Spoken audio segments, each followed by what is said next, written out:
Hello dear students, कैसे हैं आप सभी। आशा करती हूँ आप सब ठीक होंगे, स्वस्थ होंगे, अच्छे होंगे। A very warm welcome to ICT virtual classroom Dehradun. My name is Samta. और बच्चों, क्लास 12th में आपका चैप्टर नंबर 5 चल रहा है, that is principles of inheritance and variation. Chapter के काफी कॉन्सेप्ट्स हम लोग कंप्लीट कर चुके हैं, क्लियर हो चुके हैं आपके कॉन्सेप्ट्स। अब आगे हम क्या करेंगे, सेक्स डिटर्मिनेशन अलग अलग जंतुओं में किस तरह से होता है उसको ब्रीफ में समझ लेंगे। म्यूटेशन का टॉपिक हमारा बाकी है, और कुछ जो आपके डिजीजेज हैं, सेक्स लिंक्ड डिजीजेज हैं, जो डाउन सिंड्रोम है, टर्नर सिंड्रोम है, इन सब के बारे में पढ़ना है आपको। तो चलते हैं स्मार्ट बोर्ड की तरफ और आगे ही इसी चैप्टर को हम कंटिन्यू करेंगे। बच्चों, चैप्टर नंबर 5 में principles of inheritance and variation में आपका मेंडल के जो नियम थे वो कंप्लीट हो चुके हैं, है ना। आपको क्रॉस किस तरह से होता है वो बताया गया। पुनेट स्क्वायर की हेल्प से किस तरह से आप जीनोटाइप और फिनोटाइप का रेशियो पता कर सकते हैं वो बताया गया। और अब आपको आज पढ़ना है म्यूटेशन के बारे में। ठीक है, किसके बारे में पढ़ना है, म्यूटेशन के बारे में पढ़ना है। आपने लिंकेज और रिकॉम्बिनेशन के बारे में पढ़ लिया था, है ना।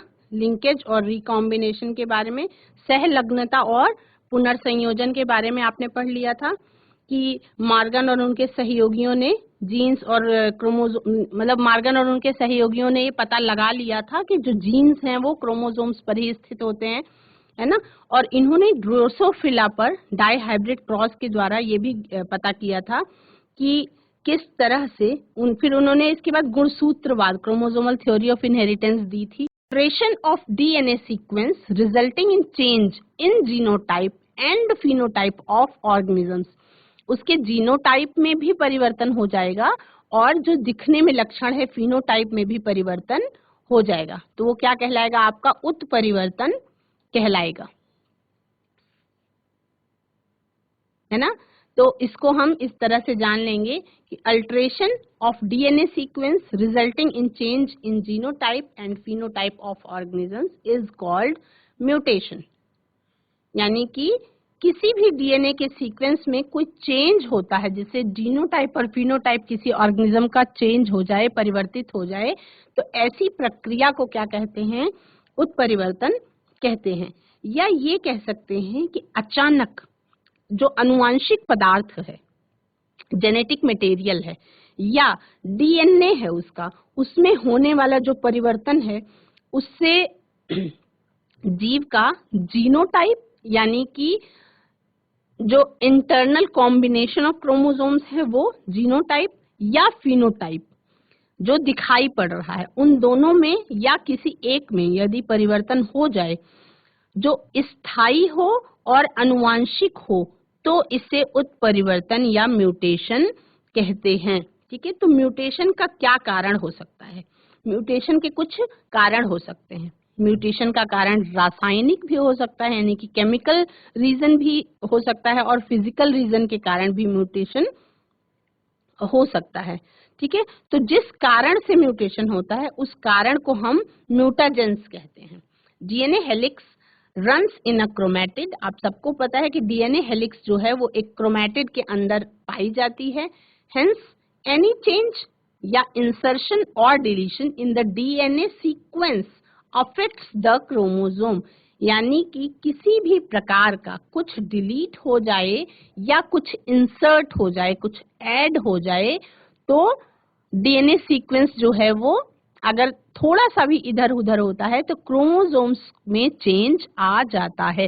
जैसे मान लो, बिल्कुल एकदम साधारण एग्जाम्पल लेते हैं। मान लो बच्चों कि 1 किलो शुगर है, 1 किलो शुगर है, अगर उसमें से हम 1 पाव शुगर निकाल लेते हैं तो भी वो 1 किलो नहीं रह जाएगी, यानी कि चेंज हो गया। और अगर हम उसमें 1 पाव शुगर ऐड कर देते हैं तब भी वो 1 किलो नहीं रह जाएगी, 1 किलो 1 पाव हो जाएगी, यानी कि चेंज हो जाएगा।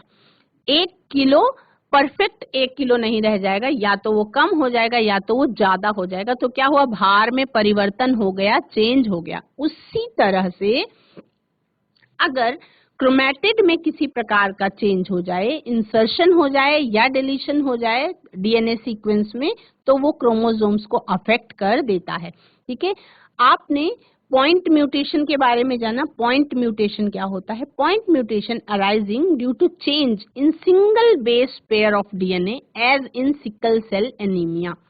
सिकल सेल एनीमिया रोग में सिंगल बेस ऑफ पेयर के डीएनए में चेंज होता है, जिसको पॉइंट म्यूटेशन कहते हैं।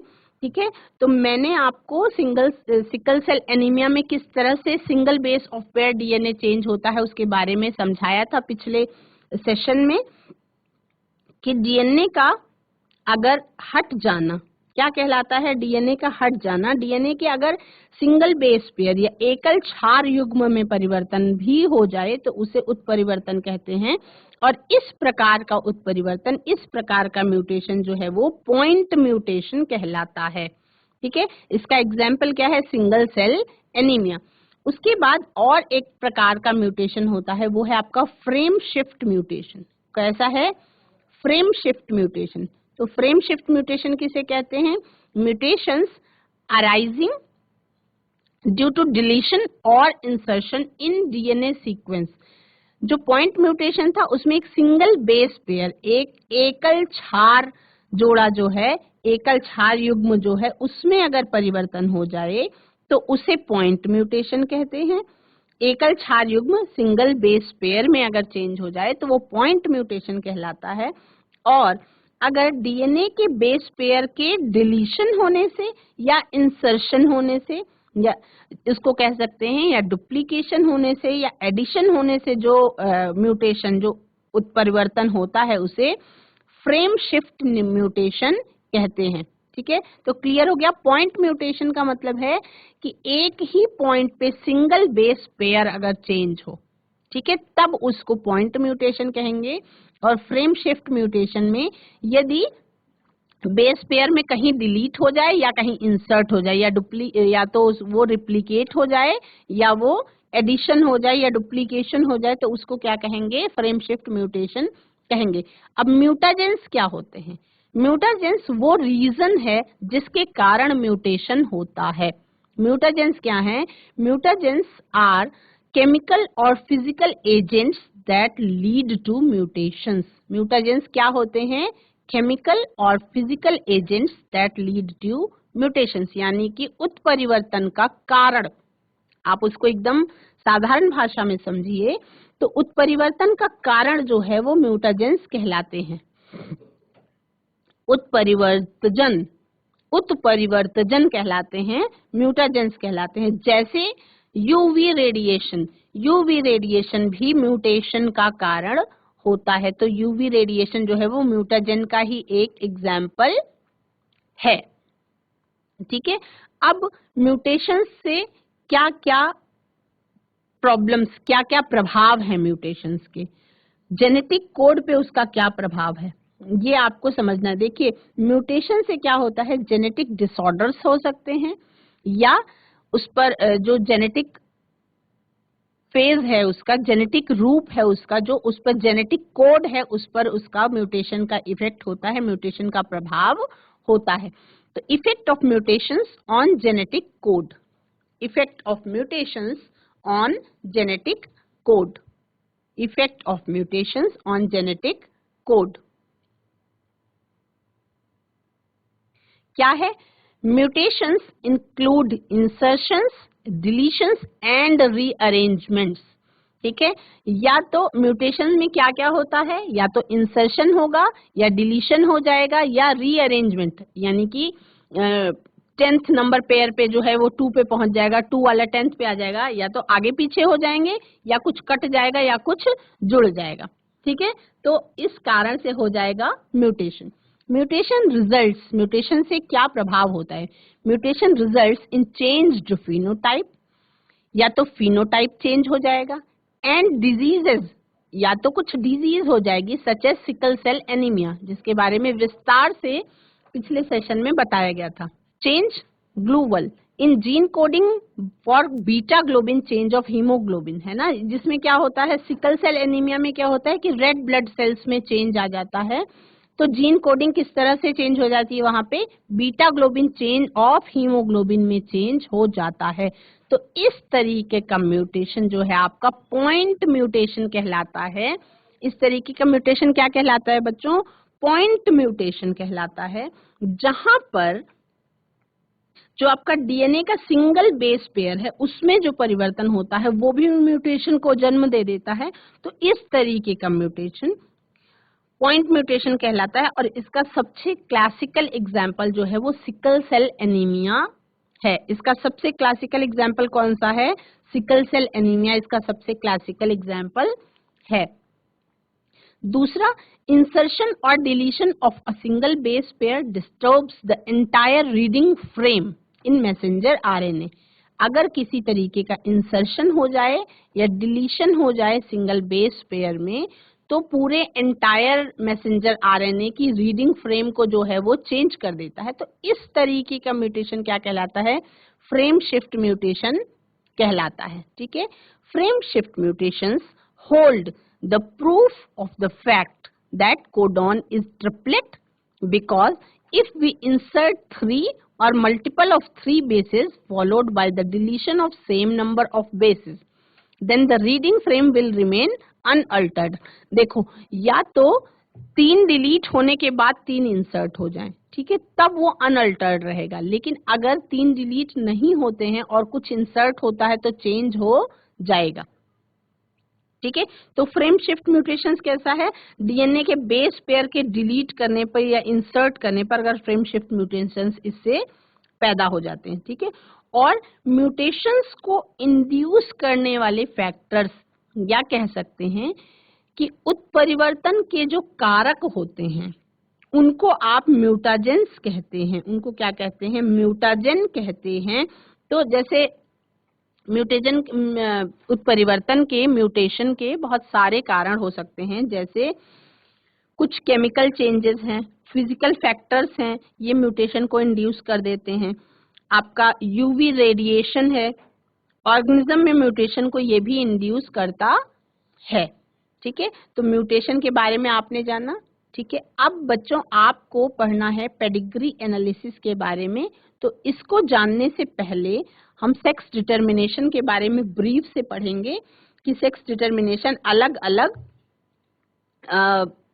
अलग जंतुओं में किस प्रकार से होता है ना, अलग अलग जंतुओं में किस प्रकार से लिंग निर्धारण होता है, पहले हम उसके बारे में जानेंगे।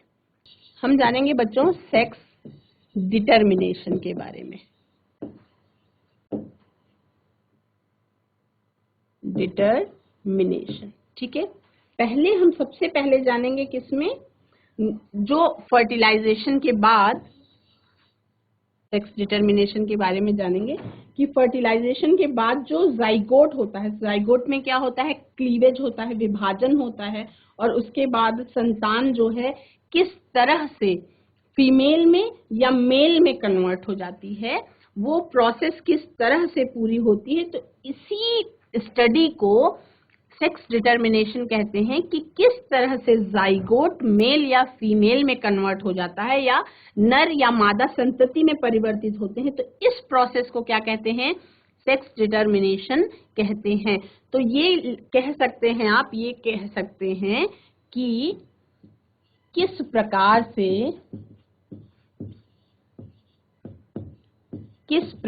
से जाइगोट जो है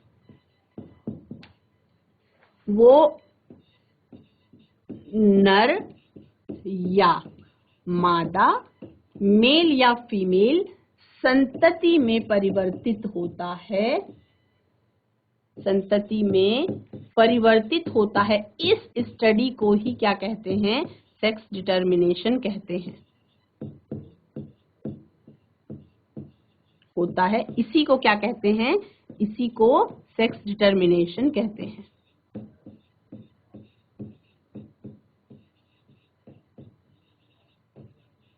पहला तो ये कि फर्टिलाइजेशन के बाद डिसाइड होता है कि मेल प्रोजेनी होगा या फीमेल प्रोजेनी होगा। तो ये जो डिसीजन का प्रोसेस होता है, जो स्टडी होती है, वो कहलाती है सेक्स डिटर्मिनेशन। ठीक है, अब अलग अलग जंतुओं में आपको बताया गया है और उसके बाद ह्यूमंस में भी आपको आपके कोर्स में बताया गया है। ठीक है, तो जब आपका कीटों पर प्रयोग किए गए हैं ना, बहुत सारे कीटों पर प्रयोग किए गए, तो कीटों पर किए गए प्रयोग से क्या पता चला कि जो अनुवांशिक चीज है वो क्या है, जो क्रोमोसोम्स है, गुणसूत्र, उनके द्वारा लिंग निर्धारण की प्रक्रिया होती है। ये स्टडीज में पता लगा कि क्रोमोसोम्स जो हैं वो लिंग निर्धारण के लिए उत्तरदायी हैं, यानी क्रोमोसोम्स के कारण ही क्या होता है, सेक्स डिटर्मिनेशन होता है। ये स्टडीज में पता लगा। ठीक है, स्टडीज की गई तो क्या पता लगा कि क्रोमोसोम्स जो हैं यही उत्तरदायी हैं सेक्स डिटर्मिनेशन के लिए। ठीक है, तो अब जो हैकिंग ने 1891 में कुछ कीटों में जब स्पर्मेटोजेनेसिस की प्रोसेस हो रही थी, कौन से वैज्ञानिक का नाम लिखेंगे, हैकिंग, इनका नाम था हैकिंग। देखो नाम को भी बच्चों थोड़ा सा याद कर लेंगे क्योंकि एग्जाम में 1 नंबर क्वेश्चन में ये सब भी पूछा जा सकता है।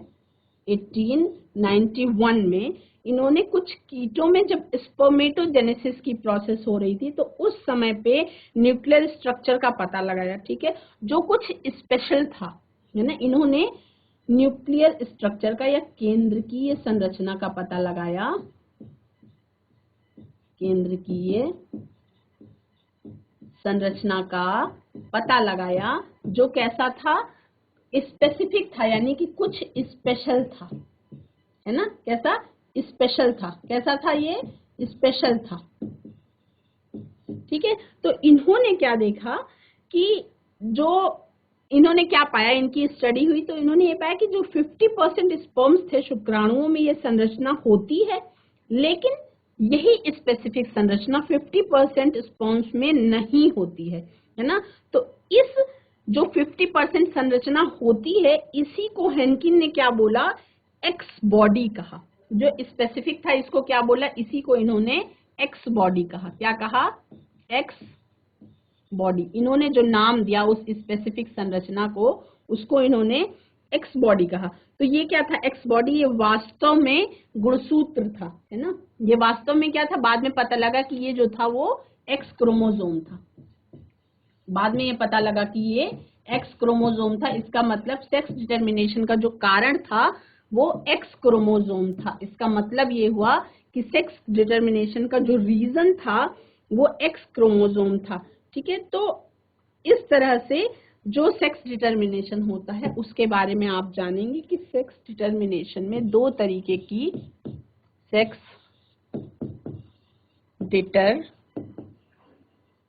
डिटर्मिनेशन, इसमें 2 तरीके की हेट्रोगेमिटी पाई जाती है। ठीक है, 2 तरीके की हेट्रोगेमिटी पाई जाती है। एक तो होती है मेल हेट्रोगेमिटी, मेल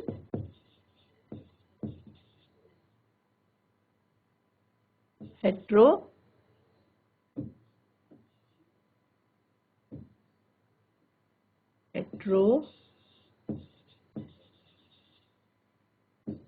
और दूसरे प्रकार की पाई जाती है फीमेल हेट्रोगेमिटी, फीमेल हेट्रोगेमिटी। ठीक है, तो मेल हेट्रोगेमिटी का एग्जाम्पल क्या है, मेल हेट्रोगेमिटी का एग्जाम्पल है एक्स एक्स और X O type of chromosomes. ठीक, और एक्स एक्स और X Y type of chromosomes, तो जिसमें एक्स एक्स और X Y type of chromosomes किसमें पाया जाता है, फाउंड इन ह्यूमन बीइंग। और फीमेल हेट्रोगेमिटी भी पाई जाती है, तो वो किसमें पाई जाती है, ZZ और ZW टाइप में, और दूसरा एग्जांपल है ZZ और ZO टाइप में। ठीक है, इसके बाद हम पहले XX और XO टाइप आज समझ लेंगे। हम पहले ये वाला समझ लेंगे, आप मेल हेट्रोगेमिटी में हम आज ये वाला समझेंगे। तो XX और XO टाइप, इसको समझेंगे। कैसे समझेंगे? इस प्रकार का जो लिंग निर्धारण है वो ज्यादातर किसमें, इंसेक्ट्स में पाया जाता है। तो हम इसको लिख लेंगे कि ग्रास होपर में ये पाया जाता है। ग्रास होपर में ये पाया जाता है ना। इसमें जो मेल जंतु होता है, मेल इंसेक्ट होता है, उस पर एक सेक्स क्रोमोसोम पाया जाता है और उसी को, जो एक्स क्रोमोसोम पाया जाता है उसी को सेक्स क्रोमोसोम कहते हैं। और जो बाकी के बचे हुए क्रोमोसोम हैं वो ऑटोसोम्स कहलाते हैं। ये आपको पहले ही मैं बता चुकी हूँ, ठीक है। और जो फीमेल होती है उनके जोड़े में एक्स एक्स गुणसूत्र होते हैं। तो इसको किस तरह से ये समझेंगे आप, ठीक है। आप इधर लिखेंगे मेल, इधर लिखेंगे फीमेल। बात हो रही है ग्रास होपर की, बात हो रही है ग्रास होपर की, ठीक है। तो यहाँ पे किस तरीके का क्रोमोसोम मौजूद है, एक्स एक्स और X O type of chromosome मौजूद है। और इसमें क्या है, X X plus X X, ठीक। अब इससे जो गैमीट्स बनेंगे, इससे जो गैमीट्स बनेंगे, तो मेल गैमीट्स को क्या कहते हैं, स्पर्म्स कहते हैं, ठीक है। वो बनेंगे आपके एक्स प्लस एक्स, ठीक। और क्या बनेंगे, एक्स प्लस ओ, यानी कि एक क्रोमोसोम है वो चेंज है जिस पर एक्स क्रोमोसोम पाया जा रहा है, ठीक है। और इसमें सब सेम टाइप के बनेंगे, सब सेम टाइप के बनेंगे, है ना। तो ये ऑटोसोम्स हो गए। अब इसका मैच किससे होगा, इससे, और इसका मैच भी होगा इससे, ठीक है। क्या मिलेगा, ये होगा यहाँ पे x X plus X x. अब ये क्या बना, ये बना आपका फीमेल, यानी जो प्रोजेनी होगी वो फीमेल होगी इस टाइप की कंडीशन पे। और अगर इस तरीके से क्रॉस हुआ तो क्या बनेगा, एक्स एक्स प्लस, तो 50-50% संभावना है मेल और फीमेल प्रोजेनी के होने की। तो ये क्या बनेगा, मेल बनेगा, ठीक है। तो इस प्रकार से जो अंडाणु एक्स गुणसूत्र वाले स्पर्म से फर्टिलाइज होंगे वो आपके फीमेल प्रोजेनी कहलाएंगे। और अगर एक्स क्रोमोसोम वाले स्पर्म से फर्टिलाइज नहीं होंगे तो वो इस तरीके से मेल प्रोजेनी कहलाएंगे। अब इतना क्लियर है कि जहां पे ये समझ में आया कि यहाँ पे क्या था, एक्स क्रोमोसोम लिंक था, एक्स क्रोमोसोम लिंक था। तो बस मेल के यहाँ ओवम में फर्टिलाइजेशन जब इसका हुआ तब यहाँ पे मेल प्रोजेनी बना, ठीक है। तो ये कह सकते हैं डिफरेंस जो है इसमें एक्स एक्स और एक्स ओ टाइप ऑफ हेट्रोगेमिटी पाई जाती है किनमें, इंसेक्ट्स में, ग्रॉस होपर में। और इस तरीके से क्रॉस करने पर मेल और फीमेल प्रोजेनी आपको मिलेंगे। अब आपको पढ़ना किस किस के बारे में है, आपको और क्या क्या पढ़ना है। एक तो आपने ये पढ़ा है, आपको और एक एक्स एक्स और एक्स वाई टाइप पढ़ना है। 2 नंबर में आप एक्स एक्स और एक्स ओ पढ़ चुके हैं, है ना, ये आप पहले पढ़ चुके हैं। और आपको किसके बारे में पढ़ना है, जेड जेड और जेड डब्ल्यू टाइप पढ़ना है। और कौन सा पढ़ना है आपको, मेल और फीमेल पढ़ना है। फिर आपको मधुमक्खी के अंदर भी लिंग निर्धारण कैसे होता है वो भी पढ़ना है। मधुमक्खी में लिंग निर्धारण ये भी आपको पढ़ना है, ये भी एक टॉपिक है, ठीक है। और इसके बाद जब ये कंप्लीट हो जाएगा आपका, फिर आपको क्या पढ़ना है, केवल डिजीजेस के बारे में पढ़ना है, जिसमें मैंने आपको हीमोफीलिया के बारे में और सिकल सेल एनीमिया के बारे में बता दिया है। कुछ और डिजीजेस के बारे में बताएंगे। आज की क्लास में इतना ही। बच्चों, आज की क्लास में आप सभी ने म्यूटेशन के बारे में जाना, पॉइंट म्यूटेशन और फ्रेम शिफ्ट म्यूटेशन क्या होता है उसके बारे में जाना। पॉइंट म्यूटेशन का एक classical example sickle cell anaemia बताया मैंने आपको, और लिंग निर्धारण में किस प्रकार से लिंग निर्धारण होता है वो मैंने आपको बताया। ब्रीफ में क्रॉस करवा के एक्स एक्स और X O type of sex determination समझा दिया है, जो कि ग्रॉस होपर में पाया जाता है। अगले कुछ सेशंस में मैं और जो टाइप्स हैं सेक्स डिटर्मिनेशन के उनके बारे में बता दूंगी, और फिर जो डिजीजेज हैं उनके बारे में हम डिस्कस करेंगे। That's all for today. Have a nice day, take care.